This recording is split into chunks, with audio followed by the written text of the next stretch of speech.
بالله من الشيطان الرجيم. بسم الله الرحمن الرحيم. إن أول بيت وضع للناس للذي ببكة مباركا وهدى للعالمين.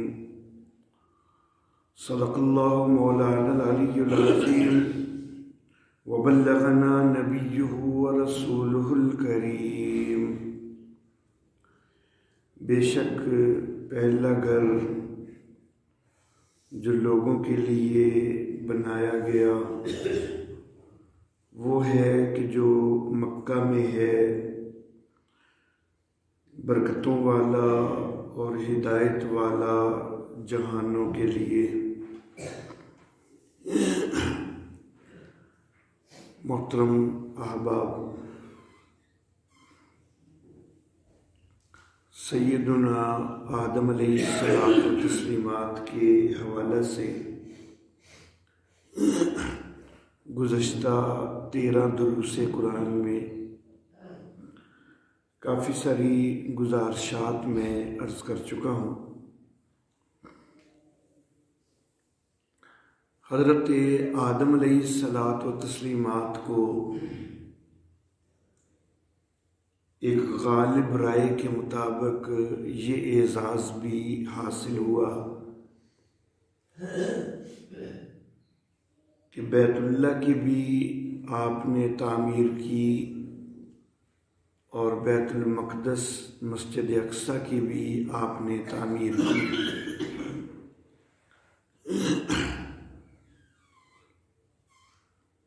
اس حوالے سے اگرچہ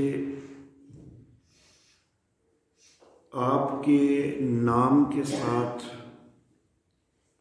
صراحت کے ساتھ کوئی حدیث مبارکہ تو نہیں ملتی صحیح سند کے ساتھ کہ جس میں نبی اکرم صلی اللہ علیہ وسلم نے صراحتاً یہ فرمایا ہو کہ حضرت آدم علیہ الصلاۃ و تسلیمات نے بیت اللہ کی یا مسجد اقصی کی تعمیر کی، لیکن قرآن حکیم کی یہ جو آیت مبارکہ ہے اس سے بھی اشارہ ملتا ہے اور ایک حدیث مبارکہ سے بھی اشارہ ملتا ہے۔ جب سیدنا آدم علیہ الصلاۃ و تسلیمات دنیا میں بھیجے گئے ہیں، زمین پر اتارے گئے ہیں، تو ظاہر بات ہے کہ اللہ کی بندگی کے لیے انہوں نے کسی نہ کسی مقام کا انتخاب کرنا تھا، اور اللہ رب العزت اس آیت مبارکہ میں یہ فرما رہے ہیں کہ پہلا گھر جو بنایا گیا لوگوں کے لیے سے مراد ہے لوگوں کی عبادت کے لیے کہ جس میں لوگ اللہ کی بندگی کر سکیں، تو وہ مکہ والا گھر ہے۔ تو سیدنا آدم علیہ الصلاۃ و تسلیمات یقیناً ان کو بھی ایک معبد کی، ایک عبادت گاہ کی ضرورت تھی، اور انہوں نے عبادت گاہ جو ہے وہ یقیناً بنائی، اور پہلی عبادت گاہ جب اللہ فرما رہے ہیں کہ یہی ہے تو پھر یہ حضرت آدم علیہ الصلاۃ و تسلیمات کی بنائی ہوئی ہی ہو سکتی ہے۔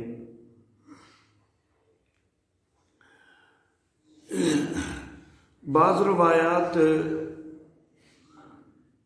حضرت آدم علیہ الصلاۃ و تسلیمات سے 2000 سال پہلے فرشتوں کی طرف سے تعمیر کی بھی ملتی ہیں کہ فرشتوں نے بھی تعمیر کیا تھا بیت اللہ کو بھی اور مسجد اقصی کو بھی، اگرچہ ان روایات کی اسنادی حیثیت کچھ کمزور ہے، لیکن بہرحال کچھ روایات میں فرشتوں کی تعمیر کا تذکرہ بھی ملتا ہے۔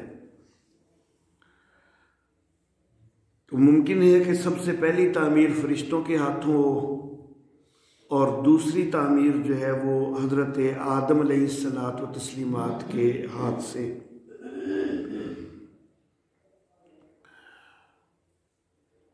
اس حوالے سے ایک حدیث مبارکہ جو صحیح سند سے ثابت ہے وہ بڑی اہمیت کی حامل ہے۔ صحیح مسلم کے اندر روایت ہے حضرت ابو ذر غفاری رضی اللہ تعالی عنہ سے،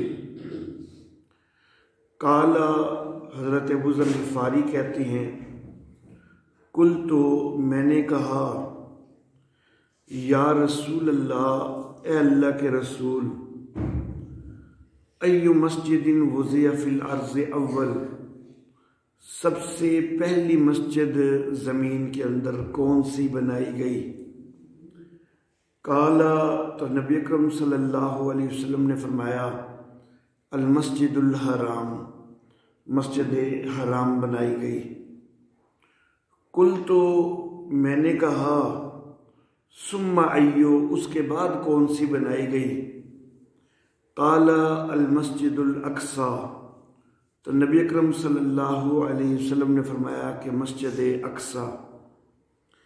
قلت، میں نے کہا، کم بینہما، ان دونوں کے درمیان کتنا فاصلہ تھا؟ قال، تو نبی اکرم صلی اللہ علیہ وسلم نے فرمایا، 40 سنۃ، کہ 40 سال کا فاصلہ تھا۔ یعنی پہلے گھر اور دوسرے گھر کی تعمیر میں، پہلی مسجد اور دوسری مسجد کی تعمیر میں درمیانی فاصلہ جو ہے وہ 40 سال کا تھا۔ بیت اللہ کی ایک تعمیر جو سب سے زیادہ معروف تعمیر ہے، جس کا قرآن حکیم کے اندر بھی تذکرہ آیا ہے، سورۃ البقرہ کی آیت نمبر 127، اس میں حضرت ابراہیم علیہ الصلاۃ و تسلیمات اور ان کی معاونت میں حضرت اسماعیل علیہ الصلاۃ و تسلیمات، ان کی تعمیر کا ذکر ہے۔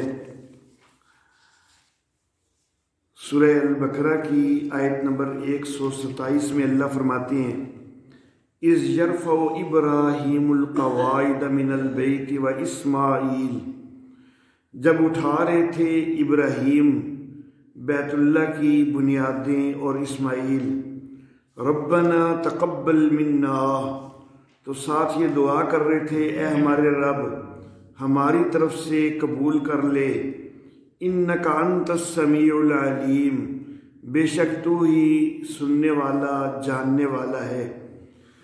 تو ایک تعمیر بیت اللہ کی جو سب سے معروف تعمیر ہے تو وہ تو حضرت ابراہیم علیہ الصلاۃ و تسلیمات کے ہاتھ سے ہے، اور مسجد اقصی جو ہے، یا اس سے پہلے ہیکل سلیمانی کے نام سے معبد تھا، تو اس کی تعمیر جو معروف ہے وہ حضرت سلیمان علیہ الصلاۃ و تسلیمات کے ہاتھ سے ہے۔ اب حضرت ابراہیم علیہ الصلاۃ و تسلیمات اور حضرت سلیمان علیہ الصلاۃ و تسلیمات، ان دونوں کے دور میں تو کئی 100 سال کا فاصلہ ہے، جبکہ نبی اکرم صلی اللہ علیہ وسلم فرما رہے ہیں کہ پہلی مسجد اور دوسری مسجد کی تعمیر میں درمیان میں 40 سال کا فاصلہ تھا۔ تو اس سے پھر یہ حضرت ابراہیم علیہ الصلاۃ و تسلیمات اور حضرت سلیمان علیہ الصلاۃ و تسلیمات والی تعمیر تو مراد نہیں ہو سکتی، کیونکہ ان کے درمیان تو فاصلہ بہت زیادہ بنتا ہے، کئی صدیوں کا فاصلہ بن جاتا ہے۔ تو اس حدیث مبارکہ سے واضح ہوتا ہے کہ سب سے پہلے حضرت آدم علیہ الصلاۃ و تسلیمات نے ہی یہ دونوں گھر بنائے تھے، اور پہلے بیت اللہ بنایا اور پھر 40 سال کے بعد مسجد اقصی کی بھی تعمیر کی۔ حضرت ابراہیم علیہ الصلاۃ و تسلیمات انہوں نے جب بیت اللہ کی تعمیر کی ہے، اللہ رب العزت کی طرف سے حکم ہوا، خود فلسطین کے شہر ہیبرون میں رہ رہے تھے، لیکن اللہ کے حکم سے مکہ پہنچے۔ حضرت اسماعیل علیہ الصلاۃ والتسلیمات کو تو ان کے بچپن میں ہی یہاں مکہ کے اندر چھوڑا گیا تھا اور وہ یہیں پہ پروان چڑھے تھے۔ تو بہرحال حضرت ابراہیم علیہ الصلاۃ والتسلیمات مکہ آئے اور اللہ رب العزت کے حکم کے مطابق سیدنا اسماعیل علیہ الصلاۃ والتسلیمات کو بھی اپنے ساتھ لگا کے تعمیر کی۔ تو اس وقت جو تعمیر کی ہے حضرت ابراہیم علیہ الصلاۃ والتسلیمات نے، اس کے متعلق ایک روایت یہ بھی ذکر کرتی ہے کہ جگہ کا جو ہے تعین کرنا تھا کہ کس جگہ پر تعمیر ہونی ہے، تو اس کے لیے اللہ رب العزت نے ایک بدلی بھیجی اور اس بدلی نے جتنی جگہ پر سایہ کیا تو اس جگہ کے متعلق حکم ہوا کہ اس جگہ پر جو ہے وہ تعمیر کی جانی ہے۔ آسمانوں کے اوپر فرشتوں کا قبلہ بیت معمور ہے اور اس بیت معمور کی بالکل سیدھ میں نیچے جو ہے یہ بیت اللہ کی تعمیر ہے۔ تو بدلی کے سائے کے ساتھ جو ہے وہ جگہ کی نشاندہی ہوئی۔ تو حضرت ابراہیم علیہ الصلاۃ والتسلیمات نے جس وقت بنیادیں کھودنا شروع کی تو روایت میں یہ ملتا ہے کہ حضرت آدم علیہ الصلاۃ والتسلیمات کی جو تعمیر تھی تو اس کی نشانات نیچے سے ظاہر ہونے شروع ہو گئے۔ تو اس سے بھی پتہ چلتا ہے کہ حضرت ابراہیم علیہ الصلاۃ والتسلیمات سے پہلے بہرحال تعمیر کی جا چکی تھی۔ سیدنا آدم علیہ الصلاۃ والتسلیمات سے سیدنا ابراہیم علیہ الصلاۃ والتسلیمات تک ایک بہت طویل عرصہ ہے، اور اس طویل عرصہ کے دوران کئی انبیاء کرام علیہم السلام بھی آئے ہیں۔ تو یہ بہت سارے جو انبیاء کرام علیہم السلام بھی آئے ہیں، تو ظاہر بات ہے کہ یہ تو نہیں مانا جا سکتا کہ اتنے طویل عرصہ میں اللہ کی بندگی کے لیے کوئی گھر تعمیر ہی نہ کیا گیا ہو۔ تو اس لیے ابراہیم علیہ الصلاۃ والتسلیمات کی جو تعمیر ہے وہ پہلی تعمیر نہیں ہے، یقیناً اس سے پہلے تعمیر موجود تھی اور وہ حضرت ابراہیم علیہ الصلاۃ والتسلیمات کی طرف ہی منسوب کی جاتی ہے کہ وہ حضرت آدم علیہ الصلاۃ والتسلیمات کی طرف منسوب کی جاتی ہے کہ انہوں نے وہ تعمیر کی۔ ایک روایت یہ بھی ملتی ہے کہ حضرت آدم علیہ الصلاۃ والتسلیمات کے بعد ان کے صاحبزادے حضرت شیث علیہ الصلاۃ والتسلیمات نے بھی ایک دفعہ کچھ تعمیر یا مرمت کا کام جو ہے وہ کیا ہے۔